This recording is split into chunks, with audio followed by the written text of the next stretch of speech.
لیکن آپ نے فٹ بالرز کو دیکھا ہوگا میدان میں کھڑے کھڑے ہارٹ اٹیک سے گر کے مر جاتے ہیں. دیکھا کہ نہیں دیکھا؟ تو بھائی کیا ہے کہ وہ جو دماغ سے کرنٹ آ رہا ہے وہ تھوڑی دیر کے لیے کیا ہو گیا؟ ڈسکنیکٹ. اللہ میاں نے کیا کر دیا اوپر سے؟ اللہ میاں کا بھی تو ایک ادارہ ہے نا جو الیکٹریسٹی پرووائڈ کرتا ہے, بجلی دیتا ہے ہمیں, وہ اوپر سے اللہ میاں نے کیا کر دیا؟ Switch off. بیٹھے بیٹھے بندہ کلٹی, بڑی صحت مند غذائیں کھا رہا تھا, روزانہ لہسن پھانک رہا تھا, صحیح ہے نا, لیکن کیا ہو گیا؟ کلٹی بولنے میں کچھ جا رہا ہے کہ آپ کلٹی نہیں ہوگے اس طرح کہنے سے. جب کلٹی ہونا ہوگا نا خود ہی ہو جاؤ گے. ڈرو مت, موت سے ڈرے نا تو پہلے مر جاؤ گے. تیار رہو مرنے کے لیے, کسی بھی وقت کوئی بھی کسی ٹائم پہ مارکیٹ سے شارٹ ہو سکتا ہے. یہ دماغ سے نکال دو کہ میں نہیں مروں گا جلدی. دنیا میں سب سے بڑا بے وقوف وہ ہے جو یہ سمجھتا ہے کہ یہ بے وقوف تھے جو مر کے چلے گئے قبرستان میں بھرے ہوئے, میں تو اپنا ٹائم پورا کر کے جاؤں گا. ایسا نہیں ہوتا.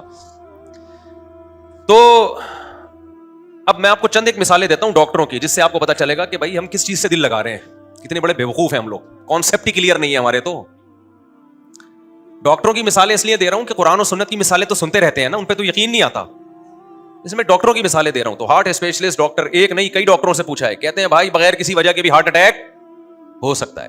بیٹھے بیٹھے ٹیں, کوئی وجہ نہیں ہے, ایکسرسائز بھی کر رہے ہو, جم بھی جا رہے ہو, ساری صحت مند خوراکیں, پھر بھی مر سکتا ہے آدمی. لیکن چانس کم ہوتا ہے, مگر ہوتا ہے, ختم نہیں ہوتا چانس. دوسرا بڑی بیماری کیا ہے؟ شوگر ہے کہ نہیں ہے؟ شوگر سے بھی لوگ مرتے ہیں, گردے بیٹھ جاتے ہیں, بینائی چلی جاتی ہے, دماغ خراب ہو جاتا ہے, پتہ نہیں کیا کیا ہوتا ہے. شوگر تو ہر جگہ جا کے اٹیک کرتی ہے. گردے گئے تو ڈائلسس پہ آ گئے, ڈاکٹر خود بتا دیتے ہیں اتنے دن تک آپ کی زندگی ہے. اب شوگر کے لیے کتنے سارے شوگر اسپیشلسٹ جو ہے نا بڑے بڑے, ان سے میں نے رابطہ کیا. میں نے کہا شوگر سے کیسے بچا جا سکتا ہے؟ انہوں نے کہا ویٹ نہیں بڑھنے دو, یہ اور وہی جو صحت مند خوراکیں اور بادام پستے اور اخروٹ اور آرگینک چیزیں, سارے ڈاکٹر یہی بتاتے ہیں بھاگو دوڑو ایکسرسائز کرو.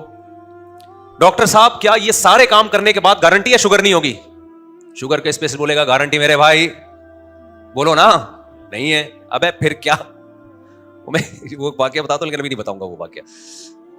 پھر بھی گارنٹی نہیں ہے, وجہ کیا ہے بھائی؟ نہیں بھائی کچھ پتہ نہیں ہوتا کسی بھی چیز کا. موروثی ہوتی ہے, آپ کے باپ دادا نانا پردادا میں کسی کو ہوئی ہوگی, آپ کو ہو گئی. گارنٹی ڈاکٹر کسی چیز کی نہیں لیتا. گارنٹی فریج کی لی جا سکتی ہے, گاڑی کی لی جا سکتی ہے, بہت ساری چیزوں کی.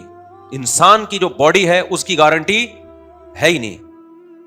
امکان ہوتا ہے کہ یہ جلدی نہیں مرے گا, یہ جلدی مر جائے گا, امکان کی حد تک, اس سے زیادہ کچھ بھی نہیں ہے.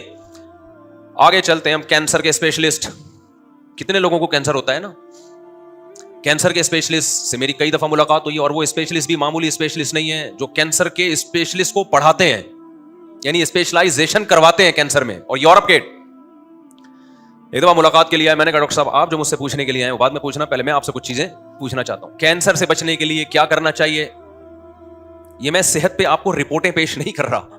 آپ کے مفتی صاحب کیا شوگر کینسر, اور یہ تو ڈاکٹروں کا کام ہے بھائی, یہ ڈاکٹروں سے پوچھو. میں تو آپ کو میڈیکل سائنس کی رپورٹوں سے عبرت دلا رہا ہوں کہ اللہ رسول کی باتوں سے عبرت نہیں ہوتی, ڈاکٹروں سے ہی پوچھ لو عبرت ہو جائے گی. یہ دنیا دل لگانے کی جگہ بولو نہیں ہے, یہ 4 شادیوں کی جگہ ہے بس, تاکہ دل لگے ہی نہیں یہاں پہ. 4 شادیوں سے بھی مسافر خانے کا احساس پیدا ہوتا ہے, پتہ ہے آپ کو. لوگ سمجھتے ہیں 4 شادیاں یہ دنیا کی محبت کی علامت ہے, حقیقت ہے دنیا کے مسافر خانہ سمجھنے کی علامت ہے. 4 شادیوں والے کا کوئی گھر ہوتا ہی نہیں ہے, ایک دن یہاں تو دوسرے دن وہاں, پھر تیسرے دن وہاں, چوتھے دن وہاں.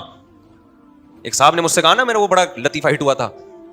میری 2 گھر والے تھے, تو میں ایک گلشن اقبال میں, ایک ہاکسبے روڈ کی طرف, کتنا فاصلہ تھا نا. تو ایک اسٹیٹ ایجنٹ تھے میرے دوست, میں ایک دن یہاں تو دوسرے دن بس میں بیٹھ کے جاتا تھا میں. وہ ہاکسبے کتنا دور, 1.5 گھنٹہ لگتا تھا. انہوں نے کہا مجھے آپ پہ بہت ترس آتا ہے, ایک دن یہاں اگلے دن وہ ادھر. کہتے ہیں نا دھوبی کا کتا نہ گھر کا نہ گھاٹ کا, کوئی ٹھکانا ہی نہیں ہے.